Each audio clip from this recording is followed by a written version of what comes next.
What's going on, OKC? Happy Saturday, and welcome back to the Bring the Thunder podcast. I'm here with Khalil tonight. Just a recap of the 117 to 100 win over Atlanta in Atlanta. Quite an easy game. Atlanta had a little bit of a run towards the end of the second quarter and a little bit of a run in the third quarter after a run of OKC's own. But that was quickly dissolved by a Shea Gilgeous-Alexander three, and then following an AJ Mitchell three-pointer. To go over some quick stats, Shea goes for 30 in 29 minutes or so, I believe. Let me just double check to make that sure. Yeah, 30 points in 29 minutes, 12 of 17. He missed 1 point. He missed one shot inside the three-point line tonight. So really efficient night for him. He goes 12 of 17, 2 for 6 from three. So we're getting a little bit there. And to all the assholes and haters out there, 30 points in 29 minutes on 4 free throws tonight. All right, so take it easy. Chet Holmgren, 31 points, 12 rebounds. Big night for him from the three-point line, 6 of 8. Really love to see that. He looks spry. He looks healthy. Good signs for Chet. Hartenstein picked it up 14 and 10. Main story of the game for me, because we know what that guy's going to do. Thank you, Bradley, for your quick stat every time we hop on. But main story is AJ Mitchell, 14 points off the bench in 29 minutes, 7 rebounds and 7 assists, 2 for 3 from deep, 6 of 14 overall, and a few in and outs that should have went his way anyway. Also a fantastic defender so far throughout these first through 3 games. So I'm really excited about AJ Mitchell. If he could turn up to be the ball handler coming off the bench and let J-Dub actually just play off the ball and create. And AJ could also play off the ball too with that second line there. It's going to be really dangerous for the rest of the league, and that's pretty unfortunate for me to say. But being an OKC fan, I'm very happy about it. Khalil, any thoughts today? Y'all found y'all Harden and AJ Mitchell.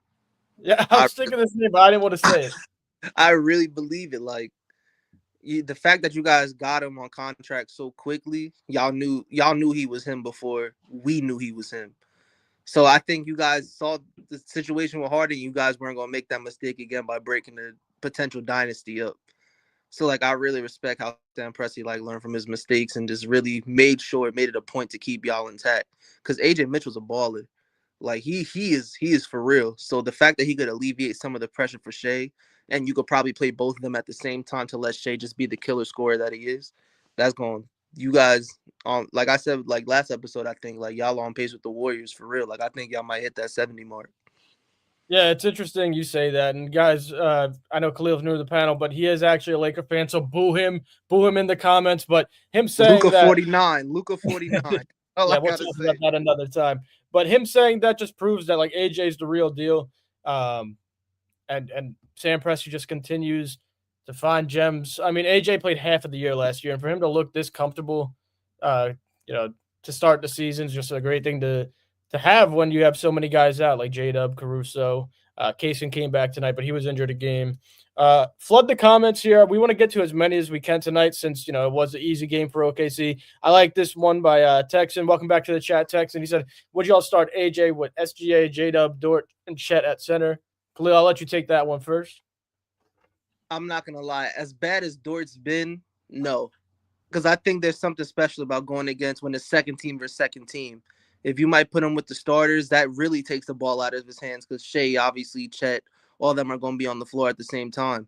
So I think he's going to be more productive for you, just him solely having the ball and just doing what he does, man. He's hooping. So I probably wouldn't start him, even though he is playing better than Dort right now.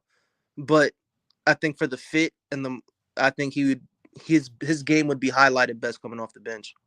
Yeah, I absolutely agree. I think this is like you brought up Harden. I think AJ's fantastic off the bench. I think we can play him down the stretch if that time comes, if it needs to happen. But right now, when everybody's healthy, I'm still going Shea, Dort, J-Dub, Chet, and Hartenstein until something changes or we need to unless he just has a killer game where you have to play him. If he's unless he continues to go crazy. But I just think it's super important to have a guy who remains calm and could ball handle off the bench. That's something we haven't had. We've had to rely on J-Dub and Alex Caruso and Kaysen Wallace last year. And for just to have that off the bench with AJ, and he's also playing really well with Shea on the court. So keep him on the bench for now. But it's just fun to have this conversation already this early in the season. Yeah, Bradley back in the chat, he said, mind you, J-Dub hasn't played a game yet. Yeah, J-Dub hasn't played a game yet. Caruso's missed 2 of the 3. I forgot to mention, we actually finally won a game in regulation today, so that was nice. We got well, Texan, we can't be saying this because I mean we kind of had that the other night as well, but they dished you 26. I'm not a hater. I don't follow into the narrative of free throw. I'm not part of that narrative. But right. I mean, 49's 49. Yeah, you got 2 double overtime games in there as well, though, so that's okay. Yeah. Other thoughts from me tonight outside of AJ Mitchell, I think Casey Wallace, his shot is coming along. He made some threes tonight. Finally, someone outside of Chet. It was all Chet from deep up until like the second quarter.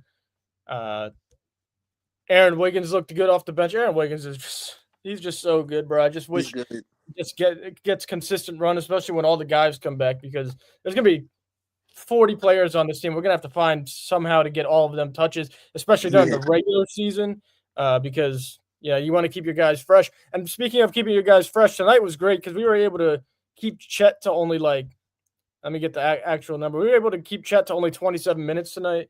Everybody was under, like Shea was 29, Hardenstein 29, Chet 27. Everyone was under that. So to keep that, coming off 2 double overtime games and to go into Atlanta, tired, and they have a decent team over there. They're a little banged up themselves, but to keep the minutes down tonight is a huge win for OKC. Okay, texted. I got you. He said he thought you were part of the free throw narrative, but Khalil's a realist, bro. That's why we brought him on. He's a real basketball fan. He'll tell you how it is. If you suck, you suck. If you're good, you're good. And that's why we like it, because he's a Laker fan, but it's an outside opinion, and it keeps the panel non-biased. I'm definitely a Laker fan, but I'm definitely a basketball fan too. Like, I can acknowledge when people are doing great things, man. Right. I did want to mention there was something that I honestly should have gotten to earlier. Maybe I did already, but Shea started the game 8 of 12. Those 8 field goals he made were all inside the 3-point line, and he was 8 for 8 to start the game on 2-point shots. 0 for 4 from 3. He ended up hitting 2 threes after that. But just to start 8 for 8, like it was nothing. It's just like I was just getting flashbacks to last year, honestly. I was like, oh, Shea has 30. It's the end of third quarter. We'll see him next game. Yeah, I mean, it's butter. Like, he's within that 3-point line, he's butter. But I know, like, you could raise eyebrows when you're shooting threes, like when that's particularly not what your strong suit is. But I like it because he's not shooting threes like that's taken away from his game. He's still getting to his spots. He's still doing things efficiently. And I think he has to shoot those shots, at least to keep him honest, because he might not ever be 40%, 42%, but like if he could hit 33 to 35, I mean, it keeps him honest, and it's just going to open up the rest of his game too. Yeah, and Texan, AJ was on Trip Dub Watch tonight. He's just all over and defensively. Another thing about Shea, he got a really nice shout from Dominique Wilkins. I was watching the NBA TV stream tonight on the Atlanta stream, and Dominique in the second quarter called Shea just unguardable and almost Jordan-like. So that's high praise from a Hall of Famer. I thought that was nice to hear, somebody who actually appreciates what he's doing, because there's a lot of haters out there. But like I say, if you have that many haters, you got to be top 2 in the league. That's what I always say. Facts. Something I'm looking through my notes here. Yeah, long rest for Chet to end the second. He played 12 minutes in the first half. Got a little more run in the second half. We started him and Hartenstein to start the fourth quarter just to end the game early there, so Shea didn't have to come back in. I wrote down we were kind of just trying shit at some points during the game. It's just OKC during the regular season at this point. Like it doesn't matter who's on the court. I thought tonight was going to be a trap game, but I forgot. Last year I did say great teams don't have trap games, and that is still continuing to be the case. Yes, Bradley, an old head, but a Hall of Famer, and you got to respect his opinion. And Shea kind of plays like an old head, so he does, because it's not a lot of 3-point action. It's all getting to his spots in between games. So I think a lot of them, like when you hear hating, you never really hear people talking about Shea. So I mean, I respect Shea to the utmost. Yeah, I mean, you kind of have to now, right? MVP, Finals MVP, Conference Finals. I mean, MVP. I always respected him. But like the stuff he's doing now is just it's like, yo, I think he hit that point where he's him right now, and it's gonna take a lot to knock him off right now. To be honest, Yeah, like I think he's probably gonna go back to back MVPs. it's a different level of just able to score. The only thing with the MVPs now is, I mean, it didn't really affect them last year, but somehow I feel like they're gonna try to get it to affect him this year. He might not just be playing fourth quarters again this year. Like he didn't play fourth quarters all season long last Yeah, year. And obviously we had the 2 double overtimes, but as the season progresses, as we get healthier, I mean, his minutes should go down, so we have him fully ready for the playoffs. yeah. I mean, I'm not gonna lie. If the only person I can see winning that MVP is if the Spurs keep winning and Wemby gets it, but I don't think they're gonna. I don't think their record is gonna be high enough to even contend with Shea to win MVP. Right, right. And I also mentioned Luka as like I think I had Shea, Jokic, Luka. Jokic had triple double, but it was nothing impressive last game. Funny enough to say that, but I guess that's the way we're in. Jesse, what's up, bro? How you doing, man? Jesse, my boy. But where was I going there? Yeah, Luka. With Luka, he can make a run for it, especially with LeBron being out for a little while. Who knows what LeBron's about to do? But I mean, because Luka looks great too. He looks great. I just don't know where the win. I don't know where the win total is going to be in LA this year. That's really the thing. Like, I think everybody's going to statistically have years to contend with Shea, but the record is going to blow it. Like if they get 65 to 70 this year, I don't think any other team in the West is going to get past 60. So like they have a chance to like really blow teams out the water, and just off that record mark alone, like if their stats are all equal, I mean, and then it just comes down to the team, you got to give it to Shea. Yeah.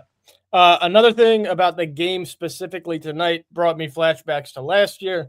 OKC won the third quarter by 14. They were up by 5 going into the third quarter. They won the third quarter 39-25, and that's what they did all season long last year. OKC, it used to be the Golden State third quarter, right? When Golden State was in their prime. That was their death quarter. If you survived that quarter, you had a chance, but nobody ever did. OKC kind of took that title last year, and they're continuing to do it this year. Plus 14 in the third really just ended the game there. Bradley says, if Shea keeps winning MVPs and titles while Luka doesn't do anything, Luka might one day be forgotten. I don't know about forgotten, but yeah, I'll let you go first because you're the neutral. I mean, I don't know about forgotten because I mean, he's still his resume, whether he wins MVPs or not, he's gonna be all NBA first team if he meets the game requirement probably every year. So I mean, and who knows, obviously when this new NBA, people leave and get traded all the time, as you see, as he came to us. So you don't know where he might end up by the time his career is over.